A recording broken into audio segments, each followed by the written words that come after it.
안녕하세요. 사랑디자인 연구소 온라인 평생교육학교 김지연 교수입니다. 반갑습니다. 저희가 이번 이제 공중위생 관리 법규에 대한 이야기를 할 건데요. 이제 그 미용사 일반 시험을 보던지 아니면 미용사 피부, 미용사 네일아트, 미용사 메이크업을 진행을 할 때 공중위생관리법규하고 공중위생법, 공중보건학 파트는 뗄래야 뗄 수 없을 정도로 중요한 파트로 잘 나오고 있거든요. 그렇기 때문에 준비를 잘 하시면 좋을 것 같고요. 자, 법규는 응용돼서 나오는 문제는 많지 않기 때문에 그냥 이렇게 기출문제에 혹시 나온 게 있다면 기출문제 예상 문제에 대한 부분을 이렇게 암기를 꼼꼼히 하셔가지고 하면 그대로 나오는 문제들이 많다라는 점 팁으로 알려드리도록 할게요. 자, 공중위생관리법규 들어가 보도록 할 건데요. 자, 이 법규에서는 자, 펜 만들도록 하겠습니다. 거의 보면 7문항 정도가 출제가 되는 용어고 그 관련 용어, 법 용어다 보니까 관련 용어나 법령 내용을 암기를 하는데 자, 공중위생관리법 목적 정의를 본다고 하면 공중위생관리법의 목적은 뭘까요? 도대체가 이 위생관리법규가 이 법의 목적과 정의가 어떠하길래 저희들이 뭐 미용이라고 하는 파트에서 이 법의 제한을 규제를 받는지 한번 살펴보도록 할게요. 위생 공중위생관리법규 법의 이제는 목적은요. 공중이 이용을 한대요. 공중이 이용하는 영업의 위생관리 관한 사항을 규정하므로 위생 수준을 향상시킨다네요. 그리고 그렇게 향상이 된다고 하면 국민의 건강이 증진이 된다라고 표현을 하는데 그러니까 공중이 이용하는 영업이니까 이것도 불특정 다수이다 보니까 그렇습니다.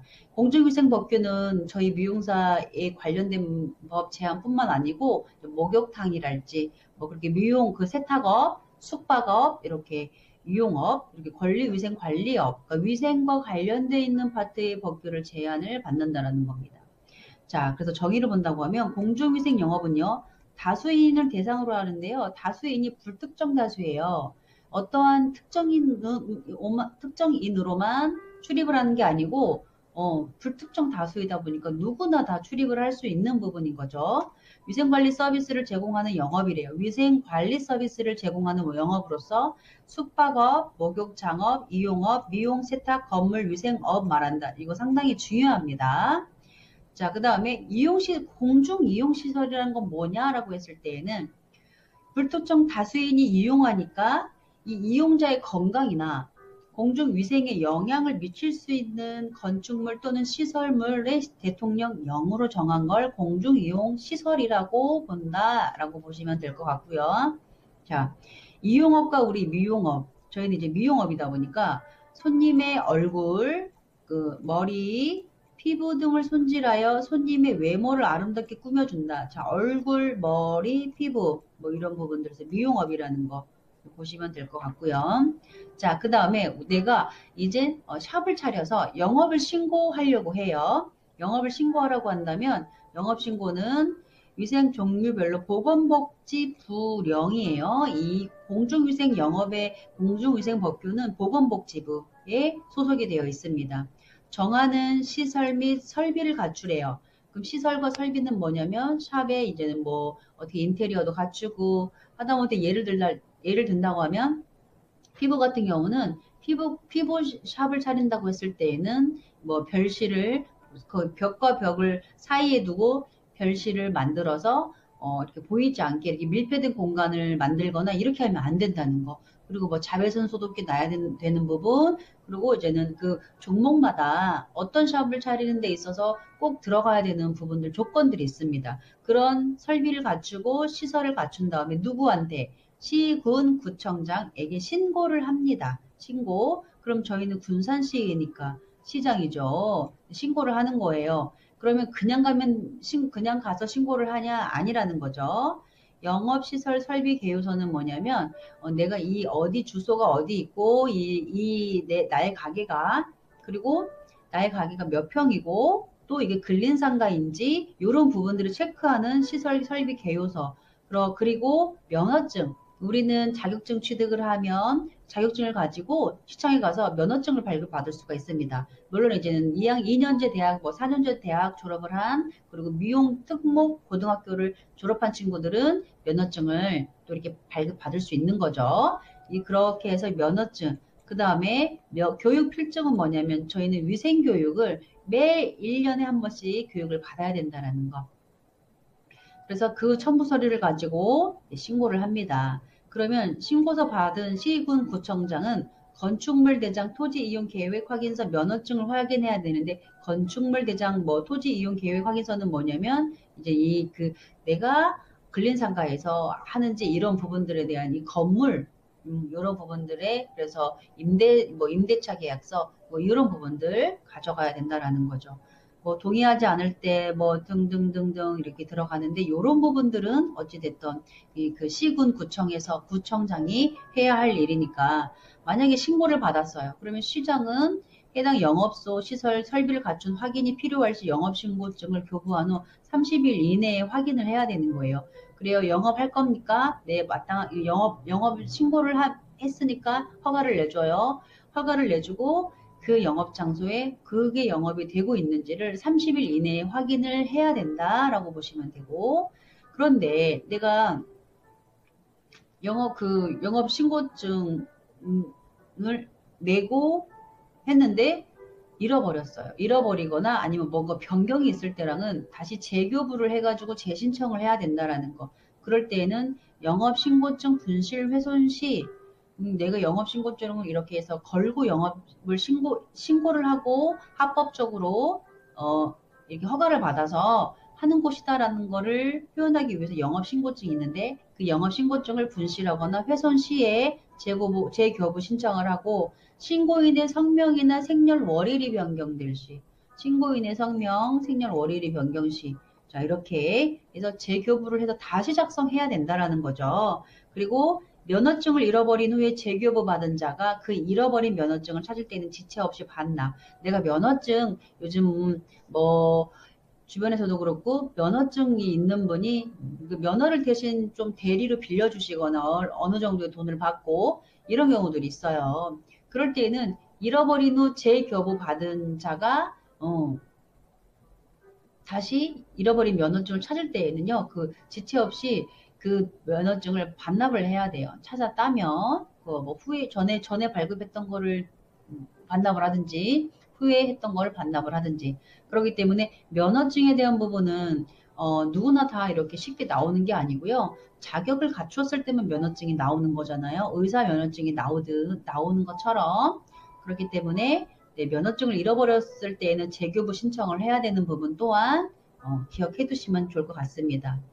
자, 그다음에 그러면 변경 신고. 내가 애초에 처음 신고했던 이 내용들이 변경이 됐어요. 그러면 그냥 변경만 하면 되는 게 아니고요. 내가 이렇게 해서 뭐 가게를 넓혔다거나 주소를 이렇게 옮겼다거나 아니면 뭔가 좀 이렇게 뭐 소재지가 바뀌고 대표자가 바뀌었거나 뭐 이런 부분들이 변경이 됐을 때는 꼭 마땅히 가서 변경 신고를 해야만 한다라는 건데요. 자, 변경 신고 사항은 보건복지부령이 정하는 중요 사항으로 영업소의 명칭, 그 다음에 명칭 상호, 그 다음에 영업소의 소재지, 그리고 신고한 면적의 3분의 1 이상의 증감. 내가 너무 장사가 잘 돼가지고 그 옆에를 이렇게 좀 더 넓혔어. 그게 3분의 1 이상으로 면적을 넓혔다고 하면 얘는 반드시 가서 변경 신고를 해야 된다. 그리고 대표자 성명이 바뀌었을 때, 그리고 미용업 업종 간의 변경,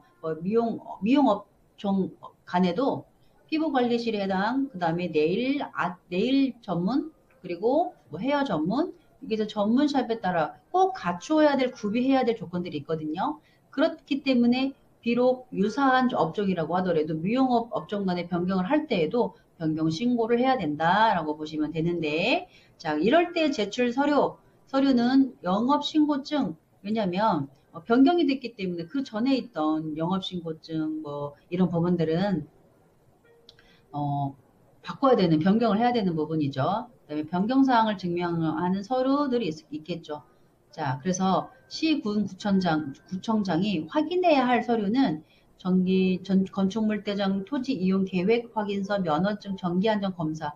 네, 정기 안전 점검 확인서. 그래서 그 평수에 맞게 화재가 났을 때에는 그때 저희 여기 그 되게 그,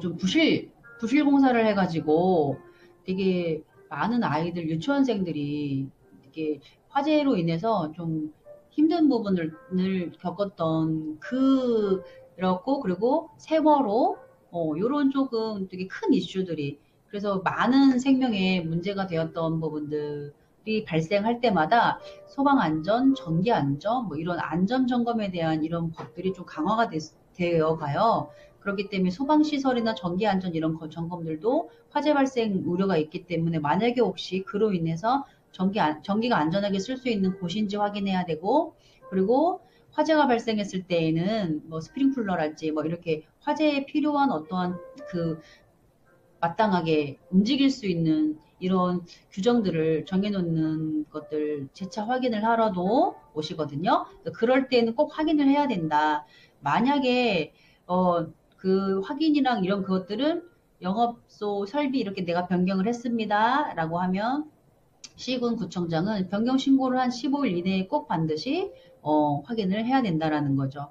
그 다음에 폐업을 내가 부득이 요즘 이런 상황에 소상공인들이 폐업 신고를 하는 분들이 늘어나고 있죠. 되게 안타까운 소식인데요. 폐업한 날로부터 20일 이내에 시구구청장이 신고를 해야 돼요. 내가 부득이 좀 이렇게 건강상으로든 뭐 하든 내가 폐업을 해야 될 상황인 거예요. 그런데 폐업을 하고 신고하고 나서도 제가 반드시 폐업을 했다라고 하는 폐업 신고를 해야만 됩니다. 그렇지 않을 경우에는 저희가 과태료 뭐 이런 부분들이 발생이 될 수 있다라는 거죠. 자, 그 다음에 영업 승계에 대한 부분이 나오는데요. 내가 하다가 이렇게 다른 사람에게 다시 승계를 했어요. 승계를 하는데 가능한 사람이 있고 불가능한 사람이 있다는 거죠. 자, 가능한 사람은요. 양수인의 미용업을 양도할 때, 상속인은 미용업 영업자가 사망한 때, 양수인은 미용업을 양도한 때, 그다음에 상속인은 미용 영업자가 사망했을 때 상속하는 거고요. 법인 뭐 이런 거 나오지만 자, 이거는 한번 읽어보시면 될 것 같아요. 자, 그 다음에 승계 제한하는 사람들이 있다라는 거죠. 승계를 할 때에는 그냥 아무에게나 주는 게 아니고 면허를 소지한 자에게 승계 가능한 거예요. 저희는 면허가 있어야 되기 때문에. 그리고 공중위생 영업자의 지위를 승계한 자는 1월 이내에, 그럼 예를 들자면 누군가가 내가 다른 사람에게 나의 가게를 승계를 합니다. 근데 이게 면허를 소지한 자여야만 가능하고 나의 이제는 그 업 자체가 승계를 한다라는 건 고스란히 간다라는 거죠. 그렇기 때문에 면허를 소지한 자여야 되고, 그 다음에 이제 신고는 내가 승계를 받았다고 한다면 1월 이내에 꼭 신고를 해야만 된다. 제출 서류, 상속의 경우에 맞는 거, 영업 양도는 어떻게 양수할 때 필요한 전문, 이렇게 사본, 인감 증명서, 이런 부분들이 꼭 필요한 서류를 첨부와 함께 신고해야 된다라는 거죠. 자, 그러면 여기에서 문제를 풀어보면요. 법률상의 정의 용어인데 바르게 설명된 것은 어느 것일까요? 그러면 공중위생관리법이란 공중이 이용하는 시설물 청결 유지 등등등등등이다. 자, 미용업이랑 얼굴 피부 손질하는 단정하게 꾸며주는 미용업을 이야기한다.